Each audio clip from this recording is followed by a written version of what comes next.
Nunca pensé que las palabras de mi propia nuera me harían sentir tan pequeña, tan invisible, tan completamente humillada frente a 200 personas que conocía desde hace décadas. Pero ahí estaba yo, parada en medio del salón de bodas más elegante de la ciudad, viendo cómo Ingrid sonreía con esa sonrisa que ahora reconozco como pura maldad, mientras anunciaba mi miseria como si fuera un trofeo. Esta vieja vendió su casa de $350,000 para nuestro negocio. Ahora es nuestra empleada. Suscríbete al canal si te gustan historias como esta. Deja tu like y comenta aquí abajo desde donde nos estás viendo para saber hasta dónde llegó mi historia. Las palabras resonaron por todo el salón como una bofetada colectiva. Vi cómo las caras de mis amigas, mis vecinas, la gente que me había conocido toda la vida, se transformaban de sorpresa a lástima. Esa lástima fue lo que más me dolió. Durante 79 años había sido Carmen Morales, la mujer respetada, la viuda digna, la abuela querida. En un segundo, Ingrid me había convertido en la vieja empleada. Mi nieta Elena, radiante en su vestido de novia, me miró con una expresión que no pude descifrar. ¿Era vergüenza? ¿Confusión? ¿O había sabido que este momento llegaría? Mi hijo Ricardo, parado junto a su esposa, tenía la vista clavada en el suelo. No me defendió. No dijo una palabra. Su silencio fue más doloroso que las palabras de Ingrid. Ingrid continuó hablando, dirigiéndose a la mesa principal donde estaban sentados los padrinos de boda. Ricardo y yo hemos trabajado muy duro para levantar nuestro negocio de catering. Cuando la mamá de Ricardo decidió vender su casa para invertir con nosotros, fue realmente generoso de su parte. Ahora ella nos ayuda en la cocina y está aprendiendo mucho sobre el negocio. Cada palabra era técnicamente verdad, pero presentada de una manera que me hacía ver como una carga, como alguien que había perdido todo y ahora dependía de la caridad de sus familiares. La realidad era completamente diferente. Yo había vendido mi casa no porque no tuviera opciones, sino porque creí en sus sueños. Había puesto mis $350,000 en su negocio porque pensé que estaba ayudando a mi familia a prosperar. Recuerdo exactamente cómo me sentí en ese momento. Mis manos temblaron ligeramente mientras sostenía mi copa de champán, pero mantuve la compostura. Había aprendido a lo largo de mis 79 años que algunas batallas no se pelean en público. Sonreí, asentí educadamente. Incluso levanté mi copa cuando todos brindaron por los novios. Pero por dentro, algo se quebró definitivamente. La gente comenzó a acercarse a nuestra mesa después del discurso. Las miradas eran diferentes ahora. Doña Mercedes, mi vecina de 40 años, me tocó el hombro con una gentileza que me hizo sentir como si fuera de cristal. «Carmen, querida, si alguna vez necesitas algo». Su voz se apagó, pero el mensaje era claro. Ahora era alguien que necesitaba ayuda. Don Fernando, que había sido socio de mi difunto esposo, me miró con una mezcla de confusión y preocupación. «Carmen, no sabía que habías vendido la casa. Si hubieras hablado conmigo antes». Otra vez las palabras no dichas eran más elocuentes que las pronunciadas. Todos pensaban que había tomado una decisión desesperada. Ingrid se movía por el salón como una reina, recibiendo felicitaciones no solo por la boda de su hija, sino aparentemente por su generosidad al cuidar de su suegra. Vi cómo le susurraba a la hermana de Elena: «Es difícil cuando los mayores pierden su independencia, pero Ricardo y yo sentimos que es nuestro deber familiar». ¿Deber familiar? Yo no había perdido mi independencia. Se la había entregado voluntariamente porque creí que estaba invirtiendo en nuestro futuro compartido. Pero Ingrid había convertido mi generosidad en su virtud. El resto de la boda pasó en una nebulosa de sonrisas forzadas y conversaciones incómodas. Cada persona que se acercaba a hablar conmigo lo hacía con esa voz especial que se usa con los ancianos frágiles. Ya no era Carmen, la mujer que había criado 5 hijos, que había manejado las finanzas familiares durante 50 años, que había convertido una pequeña casa en una propiedad valorada en $350,000. Ahora era la abuelita que necesita ayuda. Cuando finalmente llegué a casa esa noche, Me senté en la pequeña habitación que Ingrid había designado como mi espacio, en la casa que técnicamente yo había ayudado a comprar. Miré por la ventana hacia el jardín que una vez había sido mío, hacia las rosas que había plantado con mis propias manos, hacia la vida que había construido y que ahora parecía pertenecer a alguien más. Fue en ese momento cuando supe que algo tenía que cambiar. No podía seguir viviendo como una invitada en mi propia vida. Todo comenzó hace 2 años, cuando mi esposo Alfonso murió. Después de 52 años de matrimonio, me encontré sola en una casa que de repente parecía demasiado grande, demasiado vacía, demasiado llena de recuerdos. Alfonso había sido mi compañero en todo, mi consejero financiero, mi mejor amigo. Sin él, cada decisión parecía monumental. Ricardo e Ingrid comenzaron a visitarme más frecuentemente después del funeral. Al principio agradecí su atención. Ingrid cocinaba para mí, me ayudaba con las compras, se sentaba conmigo en las tardes cuando la soledad se volvía insoportable. Ricardo se hacía cargo de los papeleos del seguro de vida, de las cuentas pendientes, de todos esos detalles administrativos que me abrumaban en mi estado de duelo. «Mamá, no tienes que preocuparte por nada», me decía Ricardo mientras organizaba los documentos en la mesa del comedor. «Ingrid y yo estamos aquí para lo que necesites». Durante los primeros meses, su ayuda fue genuinamente reconfortante, pero gradualmente comencé a notar cambios sutiles. Ingrid empezó a hacer comentarios sobre lo costoso que era mantener una casa tan grande. «Carmen, esta casa es hermosa, pero debe ser muy cara de mantener para una persona sola. Los impuestos, los servicios, el mantenimiento». Al principio pensé que solo estaba siendo práctica. Tenía razón en que la casa requería mantenimiento constante. El jardín necesitaba cuidado. El techo tenía algunas goteras menores. La calefacción era antigua y consumía mucha energía. Pero estas eran preocupaciones manejables, no crisis insurmontables. Luego comenzaron las sugerencias más directas. «Mamá, Ingrid y yo hemos estado hablando», me dijo Ricardo una tarde mientras tomábamos café. «Tenemos una idea que podría beneficiarnos a todos. Sabes que siempre hemos soñado con abrir nuestro propio negocio de catering. Tenemos experiencia, tenemos clientes potenciales, pero nos falta el capital inicial». Ingrid se inclinó hacia adelante con entusiasmo. «Carmen, hemos estado haciendo números.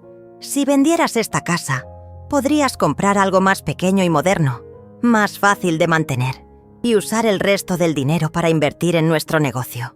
Sería como una sociedad familiar». La idea me intrigó. Alfonso siempre había dicho que la familia debía mantenerse unida, que debíamos ayudarnos mutuamente a prosperar. El negocio de catering tenía sentido. Ingrid era excelente cocinera y Ricardo tenía experiencia en administración de restaurantes. «Podríamos comprarte una casita linda cerca de nosotros», continuó Ingrid. «Así estarías más cerca de Elena también. Y como socia del negocio, tendrías ingresos regulares además de tu pensión». Durante las siguientes semanas, me bombardearon con información. Trajeron planes de negocios, proyecciones financieras, fotos de posibles ubicaciones para el restaurante. Todo parecía muy profesional, muy bien pensado. Incluso llevaron a un valuador para que tasara mi casa. $350,000, mamá, anunció Ricardo después de la evaluación. «Es más de lo que esperábamos. Con esa cantidad, podríamos asegurar la ubicación perfecta para el restaurante». Las presiones comenzaron a intensificarse sutilmente. Cuando mencioné que quería pensarlo más, Ingrid suspiró con preocupación. «Por supuesto, Carmen. Tómate todo el tiempo que necesites. Solo espero que no perdamos esta oportunidad. El local que encontramos es perfecto, pero hay otros interesados». Ricardo agregaba presión desde otro ángulo. «Mamá, no es solo por el negocio. Nos preocupa que estés sola aquí. ¿Qué pasaría si te cayeras y nadie estuviera cerca para ayudarte? ¿Qué pasa si tienes una emergencia médica?». Estas preocupaciones no eran completamente infundadas. Había tenido algunos mareos ocasionales y a veces me costaba trabajo subir las escaleras con las compras pesadas. Pero no me sentía frágil o incapaz. Solo necesitaba ajustar algunas cosas.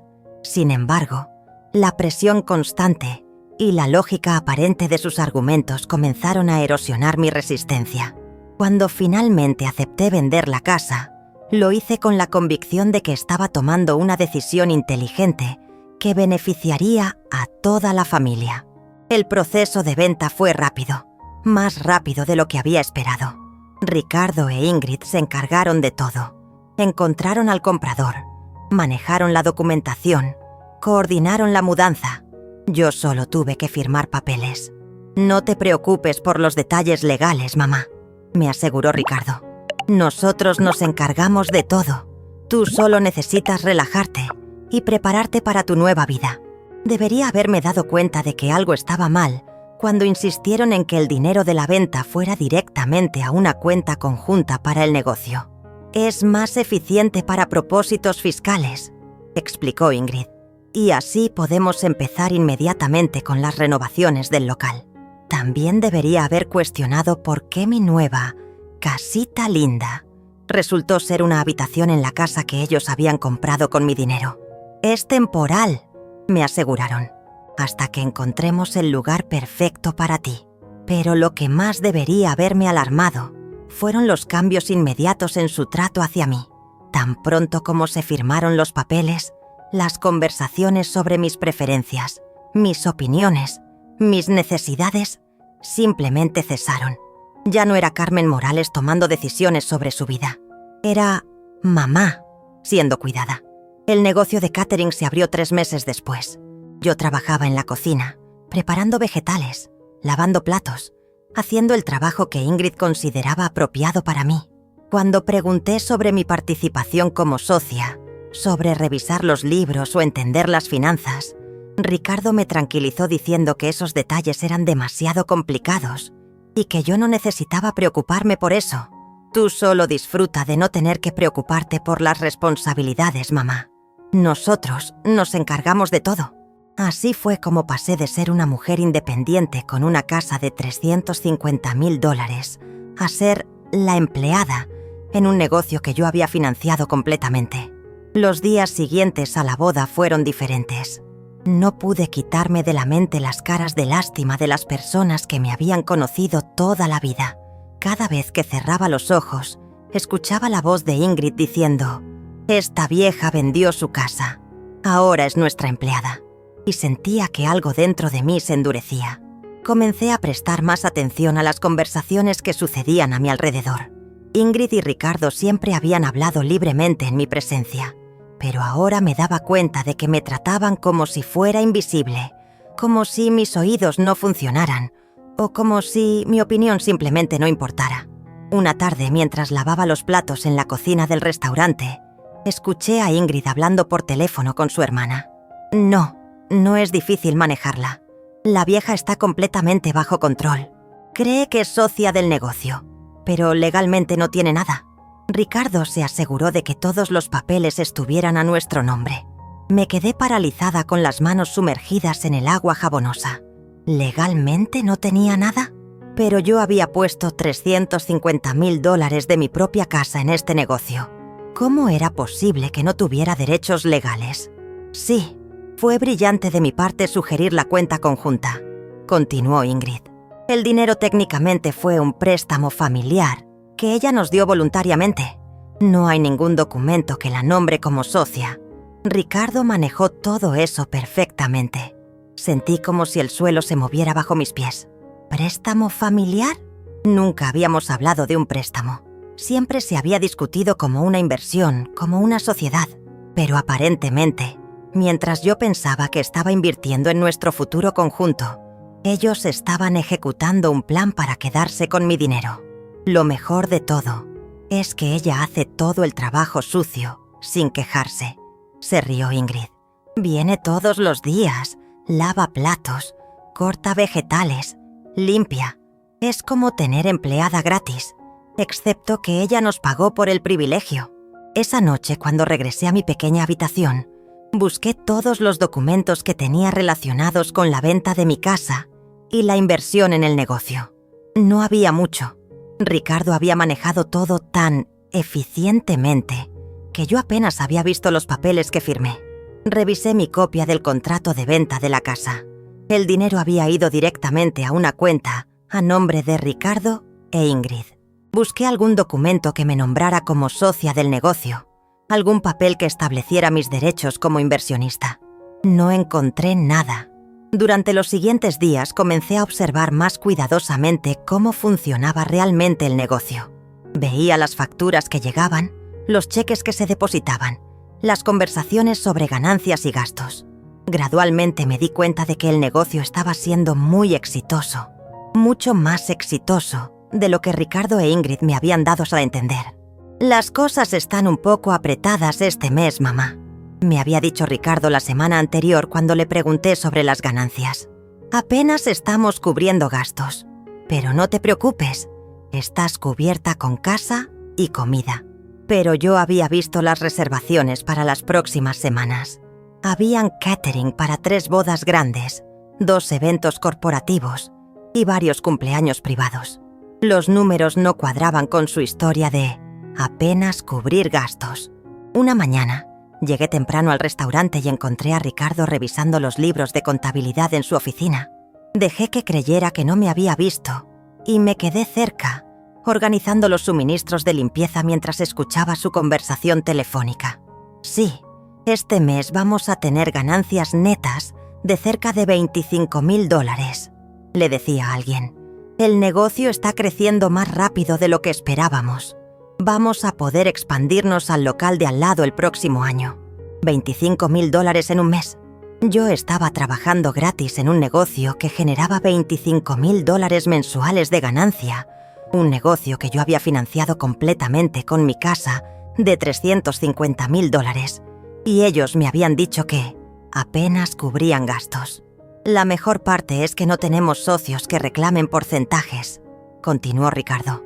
«Todo el capital inicial fue básicamente un regalo de mi mamá, así que las ganancias son completamente nuestras». Un regalo. Mi inversión de $350,000 era considerada un regalo. Esa tarde, cuando Ingrid me pidió que limpiara los baños del restaurante, algo se quebró definitivamente en mi interior. No era solo la tarea degradante, era la forma en que me lo pidió, como si fuera una empleada que no merecía ni siquiera un «por favor, Carmen, los baños necesitan limpieza profunda. Asegúrate de usar el desinfectante fuerte y no olvides limpiar detrás de los inodoros». Me miró con esa expresión que había perfeccionado, una mezcla de autoridad e impaciencia, como si estuviera haciendo algo generoso al permitirme trabajar gratis en mi propio negocio. Mientras limpiaba esos baños, con mis manos de 79 años sumergidas en productos químicos fuertes, tomé una decisión. No podía seguir viviendo así. No podía seguir permitiendo que me trataran como una empleada de caridad en un negocio que yo había hecho posible. Pero también me di cuenta de que no podía simplemente confrontarlos directamente. Eran más jóvenes, más astutos, y obviamente habían planeado esta situación mucho más cuidadosamente de lo que yo había entendido. Si iba a recuperar mi dignidad, tenía que ser inteligente al respecto. Esa noche, después de que Ricardo e Ingrid se fueran a dormir, me senté en mi pequeña habitación y comencé a hacer mi propia planificación. Había sido tonta al confiar ciegamente, pero no era estúpida. Había criado 5 hijos. Había manejado las finanzas familiares durante décadas. Había convertido una pequeña casa en una propiedad de $350,000. Tenía habilidades que había olvidado que poseía. Al día siguiente, mientras servía café en el restaurante, comencé a prestar atención a los clientes de una manera diferente. Escuchaba sus conversaciones, observaba sus interacciones con Ricardo e Ingrid, tomaba nota mental de quiénes eran los clientes regulares y qué decían sobre el servicio.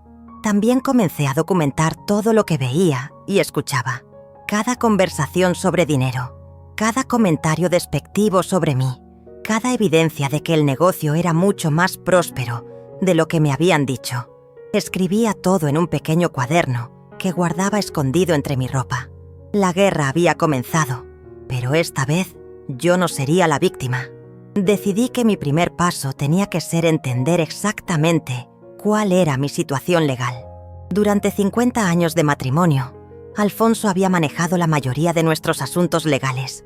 pero yo había aprendido lo suficiente para saber que necesitaba ayuda profesional. El problema era que no podía buscar asesoría legal abiertamente. Ricardo e Ingrid monitoreaban mis movimientos de cerca, siempre bajo la excusa de preocuparse por mi bienestar. Si comenzaba a hacer preguntas legales, sospecharían inmediatamente que había descubierto su engaño. Recordé al licenciado Mendoza, el abogado que había ayudado a Alfonso y a mí con la compra de nuestra casa hace 30 años. Era un hombre mayor, discreto, y sabía que podía confiar en él. Pero, ¿cómo contactarlo sin que Ricardo e Ingrid se enteraran? La solución llegó cuando Ingrid me pidió que fuera al banco a depositar los cheques de esa semana. «Carmen, tengo demasiadas cosas que hacer hoy. ¿Podrías ir al banco por mí? Solo deposita estos cheques en la cuenta del negocio». Era la primera vez en meses que me permitían salir sola a hacer algo importante. Normalmente Ricardo o Ingrid me acompañaban a todas partes para asegurarse de que no me perdiera o me confundiera. Pero aparentemente, hacer sus mandados bancarios no requería supervisión. Después de hacer el depósito, caminé hasta la oficina del licenciado Mendoza. Su secretaria me reconoció inmediatamente. «Señora Carmen, qué gusto verla. ¿Cómo ha estado desde que perdió a don Alfonso?» «Bien, mija, pero necesito hablar urgentemente con el licenciado. ¿Está disponible?» Mendoza me recibió en su oficina con la misma calidez de siempre. Era un hombre en sus 70 años, con experiencia suficiente para entender inmediatamente cuando algo no estaba bien. «Carmen, dime qué está pasando. ¿Te ves preocupada?» Le conté toda la historia, la venta de mi casa, la inversión en el negocio, la falta de documentación que me protegiera como socia, las mentiras sobre las ganancias, el trato que recibía. Mendoza escuchó sin interrumpir, tomando notas ocasionales. «Carmen, esto es muy serio», me dijo cuando terminé. «Si lo que me dices es cierto, podrías ser víctima de abuso financiero de ancianos. Pero necesito ver toda la documentación que tengas». Le di las copias de los documentos que había podido encontrar. Los revisó cuidadosamente, frunciendo el ceño. «El problema es que técnicamente, todo lo que firmaste fue legal. Tu hijo y su esposa fueron muy cuidadosos en estructurar esto como un préstamo familiar sin intereses. No hay ningún documento que te establezca como socia del negocio». Mi corazón se hundió. ¿Significaba eso que no tenía opciones legales? «Sin embargo», continuó Mendoza, «hay varios factores que podrían trabajar a tu favor. Primero, si puedes demostrar que te indujeron a firmar estos documentos bajo falsas pretensas, eso constituye fraude. Segundo, si el negocio está siendo tan exitoso como dices, y ellos te dijeron que apenas cubrían gastos, eso es misrepresentación deliberada. Pero, ¿cómo puedo demostrar eso? Necesitamos documentación. Necesitamos evidencia de las ganancias reales del negocio, grabaciones de conversaciones donde admitan que te engañaron, testimonios de terceros sobre las declaraciones falsas que te hicieron». Mendoza me explicó que también podría tener derechos bajo las leyes de protección a adultos mayores, especialmente si podía demostrar un patrón de manipulación emocional y abuso financiero. «Carmen, esto va a requerir mucha paciencia y planificación cuidadosa. No puedes confrontarlos directamente hasta que tengamos suficiente evidencia. ¿Estás preparada para eso?». Le aseguré que sí. Después de 79 años, había aprendido que la paciencia puede ser el arma más poderosa. Mendoza me dio instrucciones específicas. Necesitaba documentar todo: conversaciones, transacciones financieras que pudiera observar, comentarios despectivos, evidencia de las ganancias del negocio. También me sugirió que tratara de reconstruir mis redes sociales.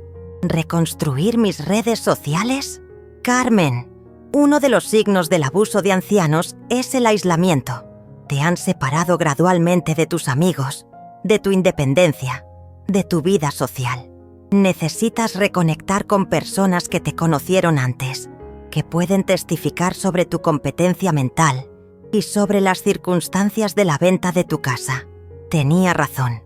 Durante los últimos 2 años, había perdido contacto con la mayoría de mis amigas. Siempre había una excusa: Estaba demasiado ocupada con el negocio. O Ingrid necesitaba mi ayuda con algo. O Ricardo tenía planes familiares que no incluían tiempo para mis amistades.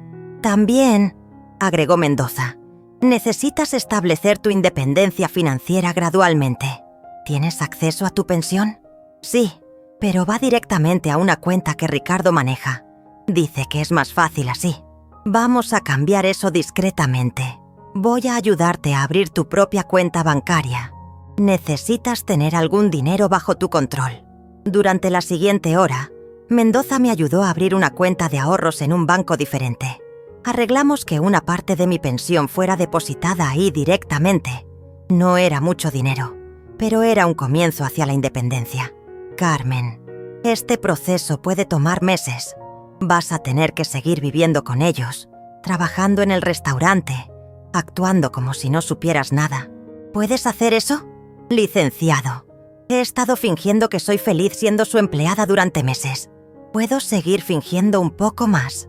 Cuando salí de la oficina de Mendoza, me sentía diferente. Aún tenía que regresar a esa casa, a esa habitación pequeña, a ese trabajo degradante. Pero ya no era solo una víctima. Ahora era una mujer con un plan. Esa tarde, cuando llegué al restaurante, Ingrid me preguntó por qué había tardado tanto en el banco. Había mucha fila, mija. Le respondí con la sonrisa más inocente que pude generar. Y ya sabes cómo somos los viejos. Nos gusta charlar con todo el mundo. Ingrid puso los ojos en blanco. Bueno, la próxima vez trata de ser más eficiente. Tenemos mucho trabajo que hacer. Por supuesto, mija. Lo que tú digas. Pero por dentro, sonreía genuinamente por primera vez en meses. La guerra había comenzado oficialmente. Y esta vez, yo tenía un general. Durante las siguientes 6 semanas, me convertí en la espía más eficiente de mis 79 años. Cada día llegaba al restaurante con mi sonrisa sumisa habitual. Hacía mi trabajo sin quejarme y documentaba meticulosamente cada pieza de evidencia que pudiera usar en mi contra.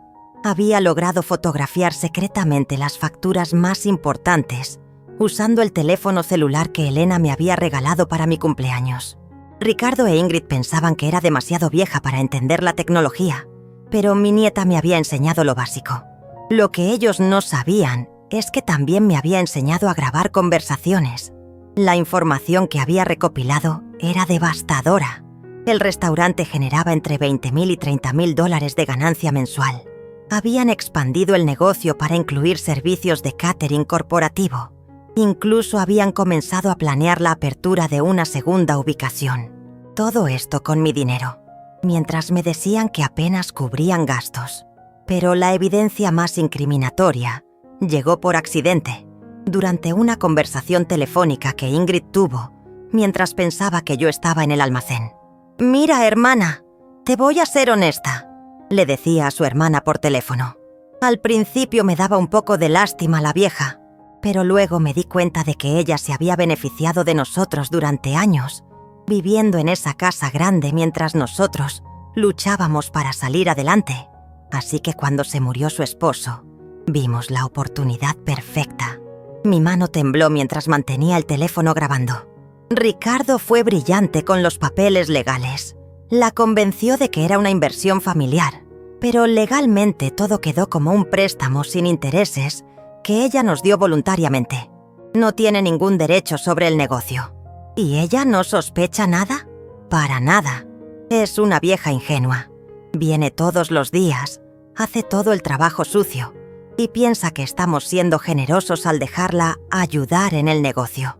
Es como tener una esclava que pagó por el privilegio de serlo. Esas palabras me cortaron como cuchillos, pero también me dieron la evidencia definitiva que necesitaba. Lo mejor es que ahora tenemos todo el capital que necesitamos para expandirnos sin tener que compartir ganancias con nadie. Y cuando la vieja ya no nos sirva, simplemente le diremos que el negocio está en problemas y que tiene que buscar otro lugar donde vivir. Escuchar esos planes para mi futuro me llenó de una furia fría que no había sentido jamás en mi vida. No solo me habían robado mi dinero y mi dignidad, estaban planeando dejarme sin hogar cuando ya no les fuera útil. Esa noche llamé al licenciado Mendoza desde mi habitación, hablando en susurros. «Tengo todo lo que necesitamos. le dije. Grabaciones, fotografías de documentos financieros, evidencia de que me mintieron deliberadamente sobre las ganancias del negocio. Excelente, Carmen. ¿Estás lista para proceder? Más que lista. Mendoza había estado trabajando en paralelo, investigando los registros públicos del negocio y consultando con colegas especializados en abuso de ancianos. Había descubierto que Ricardo había cometido varios errores en la documentación que podrían invalidar algunos de los contratos. Carmen, vamos a hacer esto de manera que cause el máximo impacto. He preparado una demanda por fraude, abuso financiero de ancianos y misrepresentación. Pero antes de presentarla, vamos a darles una oportunidad de resolver esto civilizadamente. ¿Qué quiere decir? Vamos a convocar una reunión familiar donde tú vas a presentar toda la evidencia que has recopilado. Les vamos a dar la opción de devolverte tu dinero y establecer una sociedad legítima o enfrentar las consecuencias legales completas. El plan era perfecto. La reunión se programó para el domingo siguiente en el restaurante. Les dije a Ricardo e Ingrid que tenía algunas preocupaciones sobre mi situación financiera y que había invitado al licenciado Mendoza para que nos ayudara a aclarar algunas cosas. ¿Aclarar qué cosas, mamá?, preguntó Ricardo con cierta inquietud. Solo quiero entender mejor los documentos que firmé, mijo.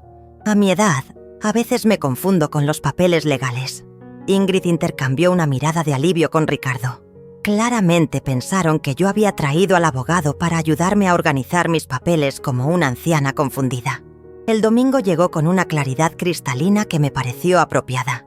Me vestí con mi mejor vestido azul marino, el que había usado para ocasiones importantes durante décadas. Me peiné cuidadosamente y me maquillé por primera vez en meses. Quería verme como la mujer competente que era, no como la empleada sumisa que habían creado. Ricardo e Ingrid llegaron puntualmente, trayendo carpetas con documentos. Obviamente habían preparado su propia presentación para el abogado, probablemente reforzando la narrativa de que yo era una anciana que necesitaba ayuda para entender mis finanzas. Mendoza llegó 5 minutos después, cargando un maletín y una expresión completamente profesional. Buenas tardes. Soy el licenciado Mendoza. La señora Carmen me ha pedido que revise algunos aspectos de su inversión en este negocio. Ricardo sonrió con confianza. Por supuesto, licenciado. Estamos completamente a su disposición. Hemos preparado todos los documentos relevantes. Excelente, respondió Mendoza. Pero antes de revisar sus documentos, me gustaría que escucharan algo que la señora Carmen quiere compartir con ustedes. Era mi momento. Me levanté lentamente, sintiendo el peso de la determinación en cada músculo de mi cuerpo. Ricardo, Ingrid, comencé con voz completamente calmada. Durante las últimas semanas he estado reflexionando mucho sobre nuestra situación familiar. Saqué mi pequeño cuaderno de notas y mi teléfono celular. He documentado cuidadosamente las operaciones de este negocio que yo financié completamente con la venta de mi casa de $350,000. Vi cómo la confianza comenzaba a desvanecerse de sus rostros. También he grabado algunas conversaciones muy interesantes. Presioné play en mi teléfono. La voz de Ingrid llenó la habitación. Es como tener una esclava que pagó por el privilegio de serlo. El silencio que siguió fue ensordecedor. Ricardo se había puesto completamente pálido. Ingrid me miraba con una mezcla de shock y terror. «¿Hay más?», continué, manteniendo mi voz serena. «Mucho más». La expresión en el rostro de Ingrid cuando escuchó su propia voz, describiéndome como una esclava que pagó por el privilegio, fue algo que recordaré por el resto de mi vida. Era una mezcla de terror, vergüenza y algo que me tomó un momento reconocer. Respeto. Por primera vez en 2 años, me estaba viendo como alguien que no podía ser subestimada. Ricardo intentó recuperar el control de la situación. «Mamá, creo que hay un malentendido. Nosotros nunca quisimos...» «Ricardo», lo interrumpí con una firmeza que no había usado en años. «No hay malentendidos. Hay engaños deliberados, manipulación y abuso. Y todo está documentado». El licenciado Mendoza abrió su maletín y puso una carpeta gruesa sobre la mesa. «Señor Ricardo», Señora Ingrid, tengo aquí evidencia suficiente para presentar cargos por fraude, abuso financiero de ancianos y conspiración. Las grabaciones que han escuchado son solo una pequeña muestra. Ingrid finalmente encontró su voz, pero sonaba completamente diferente a su tono arrogante habitual. Carmen, nosotros, no era nuestra intención. ¿No era su intención llamarme esclava? ¿No era su intención robarme 350? $000. ¿No era su intención planear dejarme sin hogar cuando ya no les fuera útil? Reproduje otra grabación donde discutían específicamente esos planes. Esta vez, Ricardo cerró los ojos como si le doliera escuchar sus propias palabras. Sin embargo, continué, estoy dispuesta a resolver esto de manera civilizada. No porque se lo merezcan, sino porque a los 79 años prefiero invertir mi energía en reconstruir mi vida que en destruir las suyas. Mendoza tomó la palabra. Estos son los términos no negociables. Primero, la señora Carmen será reconocida legalmente como socia mayoritaria del negocio, con el 70% de participación, correspondiente a su inversión inicial. Segundo, recibirá un salario retroactivo de $3,000 mensuales por todo el trabajo que ha realizado gratuitamente. Tercero, se le proporcionará una vivienda independiente, financiada por el negocio. Ricardo intentó protestar. Esos términos son imposibles. El negocio no puede soportar. El negocio genera entre $20,000 y $30,000 mensuales de ganancia. Lo interrumpí. Tengo fotografías de sus libros contables. No me vengan con historias de pobreza. Mendoza continuó. La alternativa es que procedamos con la demanda completa. En ese caso, no solo enfrentarían cargos criminales, sino que la señora Carmen podría reclamar la totalidad del negocio como compensación por daños. El silencio se extendió durante varios minutos. Podía ver a Ingrid y Ricardo intercambiando miradas desesperadas, tratando de encontrar una salida que no existía. Finalmente Ricardo habló. ¿Y si aceptamos estos términos? Esto se queda entre familia. Si cumplen completamente con el acuerdo. Sí, respondió Mendoza. Pero cualquier incumplimiento activará inmediatamente las acciones legales. Ingrid me miró directamente por primera vez en la conversación. Carmen, ¿realmente harías eso? ¿Destruirías a tu propia familia? La pregunta me dolió, pero solo por un segundo. Ingrid, ustedes ya destruyeron esta familia cuando decidieron verme como una víctima, en lugar de como la madre y suegra que los amaba. Yo solo estoy reconstruyendo mi vida. Los documentos se firmaron esa misma tarde. Mendoza había preparado todo meticulosamente. En cuestión de horas, pasé de ser la empleada a ser la socia mayoritaria del negocio que yo había financiado. Pero más importante que los documentos legales fue el cambio inmediato en la dinámica familiar. Ricardo e Ingrid ya no me hablaban con condescendencia, ya no me daban órdenes, ya no asumían que podían tomar decisiones sobre mi vida sin consultarme. 3 semanas después, me mudé a un pequeño apartamento a 10 minutos del restaurante. Era modesto, pero completamente mío. Tenía mi propia cocina, mi propio jardín en el balcón, mi propia vida. El negocio siguió funcionando, ahora con la estructura legal correcta. Yo participaba en las decisiones importantes, revisaba los libros mensualmente y recibía mi parte correspondiente de las ganancias. Ricardo e Ingrid trabajaban duro. Ya no podían darse el lujo de asumir que mi trabajo era gratuito. La relación familiar era diferente ahora. No íbamos a regresar a la calidez artificial que habíamos tenido antes, pero había algo más valioso: respeto genuino. Habían aprendido que subestimar a Carmen Morales había sido el error más costoso de sus vidas. 6 meses después, estaba sentada en mi pequeño balcón, tomando café y leyendo el periódico como había hecho durante décadas en mi antigua casa. La diferencia era que ahora sabía exactamente cuánto valía mi tranquilidad y que nunca más permitiría que alguien me la quitara. Elena vino a visitarme esa tarde. Abuela, tengo que confesarte algo. Siempre supe que mamá e Ingrid te estaban tratando mal, pero no sabía cómo ayudarte sin crear problemas familiares. Mija, le respondí, a veces tenemos que crear problemas para resolver problemas más grandes.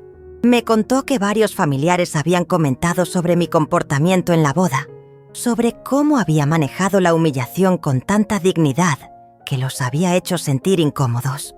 Aparentemente, mi silencio esa noche había sido más poderoso que cualquier escena que podría haber hecho. ¿Te arrepientes de algo, abuela? Pensé en la pregunta cuidadosamente. ¿Me arrepentía de haber confiado en Ricardo e Ingrid? ¿De haber vendido mi casa? ¿De los meses de humillación? Solo me arrepiento de una cosa, Elena, de haber tardado tanto en recordar quién soy realmente. Esa noche, cuando Ingrid llamó para informarme sobre las reservaciones de la próxima semana, su voz tenía un respeto que nunca había escuchado antes. Ya no era Carmen dicha con condescendencia. Era señora Carmen, dicho con la deferencia que merecía como socia mayoritaria. Señora Carmen, ¿le parece bien el menú que propusimos para la boda del sábado? Envíame los detalles por escrito, Ingrid. Los revisaré y te daré mi aprobación mañana. Después de colgar, sonreí hacia mi jardín del balcón. Las rosas que había plantado estaban floreciendo. A los 79 años, había aprendido que nunca es demasiado tarde para florecer de nuevo, pero solo si tienes el valor de arrancar las malas hierbas primero.